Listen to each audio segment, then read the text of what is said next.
So Mike Huckabee, the former governor of Arkansas and erstwhile political strategist and political candidate for the highest office in the land from the Republican Party, says that Barack Obama was born and perhaps reared in Kenya. A mistake? Really? How many times are we to buy these slips of tongue? The inability of the Republicans to manage the information that gluts their membranes. If, as a presidential candidate, you cannot remember a simple fact as to where your opponent was born, we can't trust you with greater facts that are marshaled in defense of your particular ideology or political viewpoint. This is not a mistake. This is part of a strategy to dehumanize, to cast aspersions against, and to altogether undermine the presidency of Barack Obama. As you all who listen to me know, I have many criticisms of Mr. Obama, but I have fundamental and profound respect for him as a human being and as the President of the United States of America.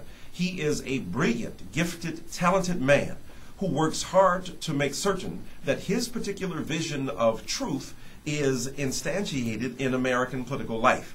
His public policies are a reflection of compromise. I have criticisms of those compromises, and I certainly disagree with many of the judgments that Mr. Obama has made as president.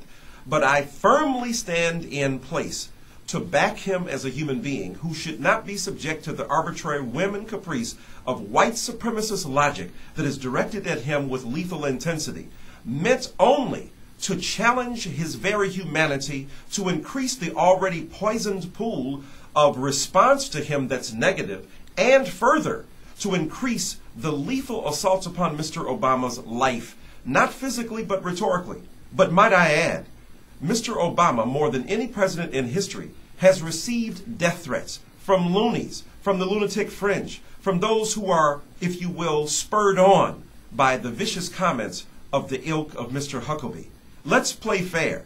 If you disagree with Mr. Obama, then say so. But do not raise questions about his legitimate birth. Do not raise questions about his pedigree as a human being. Don't otherize him. Don't make him out to be some orangutan, some animal who exists outside of the parameter of what we consider to be common human sense and decency. So I say to Mr. Huckabee, stop the vicious assault upon Mr. Obama that will only exacerbate racial and economic and political and social tensions in America, and in the case of assaulting Mr. Obama, only adds to the racist futility that we endure, especially as African Americans who rise to the top, but who have to deal with the very bottom and base of American society. Y'all be good to yourselves. I'll holler at you next week.